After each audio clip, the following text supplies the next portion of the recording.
Readymade ஆரி work blouse வந்து நீங்கள் வாங்குறீங்க அப்படின்னு சொன்னால் கண்டிப்பாக இந்த ப்ராப்ளம் வரும். ஸோ நெக்கு வந்து நம்மளுக்கு வந்து கரெக்டான மெஷர்மெண்ட் எவ்வளோன்னு சொல்லி மார்க் பண்ணிக்கிறணும்.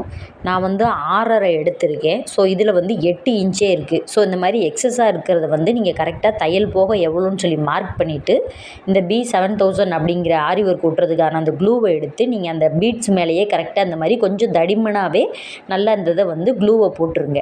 அப்படி போட்டுட்டு நீங்கள் தேவையில்லாத ஏரியாவில் இருக்க பீட்ஸை வந்து ஒரு கொஞ்சம் நேரம் கழித்து உருவி விட்டுட்டீங்கன்னு சொன்னால் அந்த பீட்ஸ் வந்து அதுக்கப்புறம் உருவி வராது. ஸோ அதுக்கப்புறம் நீங்கள் ஸ்டிச் பண்ணிங்கன்னா ரொம்பவும் சூப்பரான ப்ளவுஸ் வந்து உங்களுக்கு கிடச்சிரும். ரெடிமேட் ப்ளவுஸ் வந்து நம்மளுக்கு பிடிச்சிருக்கு அது வாங்கணும்னு சொன்னால் இந்த மாதிரி நீங்கள் ட்ரை பண்ணி பாருங்கள். நான் இப்படி தான் இந்த ப்ளவுஸ் வந்து ஸ்டிச் பண்ணியிருக்கேன். பாருங்கள், எங்கேயுமே உருவி வரல. இப்போ இந்த மாதிரி நீங்களும் ஸ்டிச் பண்ணுங்கள். இந்த மாதிரி இன்ட்ரெஸ்டிங்கான வீடியோஸ்க்கு மறக்காமல் நம்ம சேனலை ஃபாலோ பண்ணி வச்சுக்கோங்க.